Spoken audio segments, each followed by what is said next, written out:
Fund, or known as UNFPA Philippines. I warmly welcome all of you, our provincial and municipal leaders, partners from government agencies, the Zwellig Family Foundation, or ZFF, and all our participants for the LG4 Sigla Program, Module 1 and Advocacy Summit. So this LG4 Sigla program is an important component of the spring program. Naaalala niyo pa yung spring program natin daw?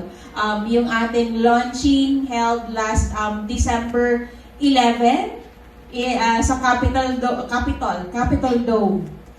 So, dito, makikita nyo dito sa side, nasaan dyan yung spring.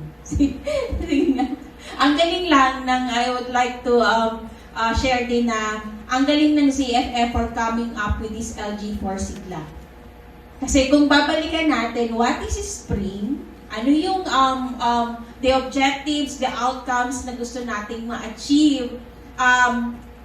Pangatlo doon, yung pag-improve ng governance.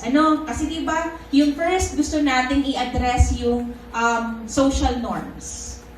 Pangalawa, gusto nating i-improve yung service delivery.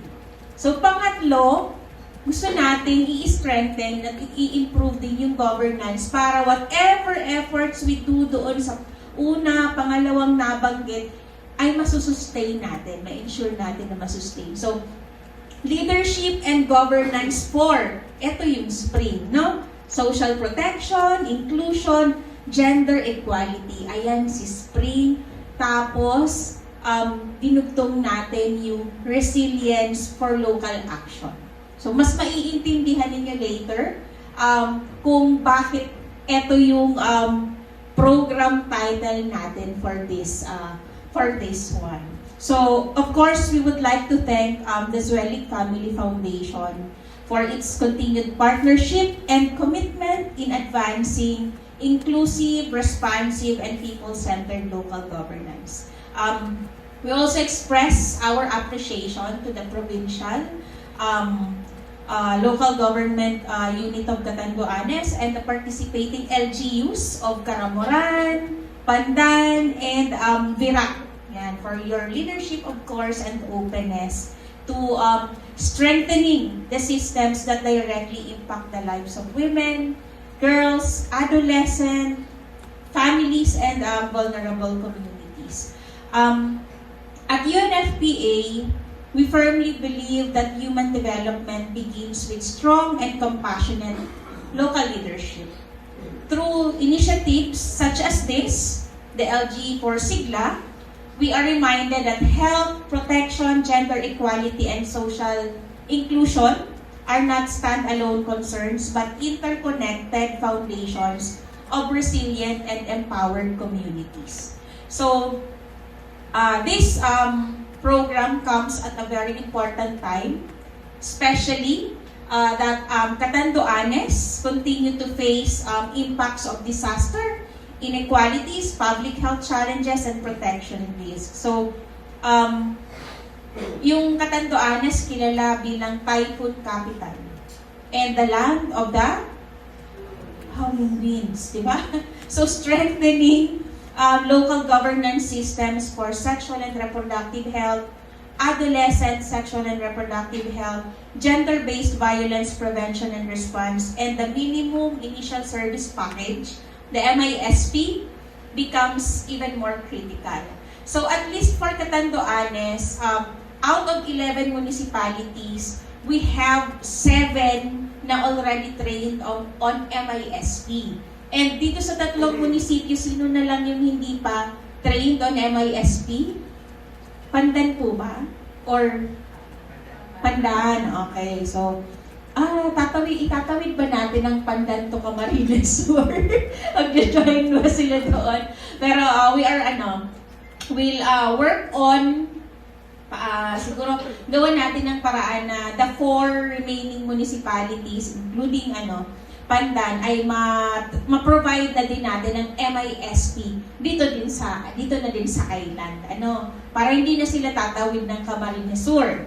Diba? Kasi kasama ng ninyong tatlo, meron ding tatlong munisipyo pa in Camarines Sur na nag-i-implement din ng spring. Ayan. So, of course, we recognize the meaningful change. That meaningful change happens when you, with your local leaders and communities, work together with shared vision and accountability. So, we are encouraged that this initiative not only focuses on technical knowledge, but also on leadership, systems thinking, collaboration, and transformative governance. We also acknowledge the important role of our governor. So we hope to see governor on Friday, and together with all the mayors, the 3 mayors, local councils, yan. And we also invite, meron po tayong darating din pa on Friday na representatives of civil society organizations, because all together, magkakasama tayo in ensuring that no women, no adolescent, no vulnerable sector is left behind, especially during emergencies and crises.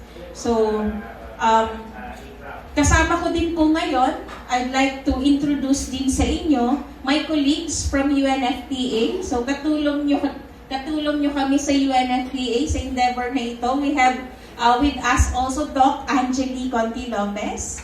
So, po yun yan. Hello, Doc. And we have Miss Marian Guzman.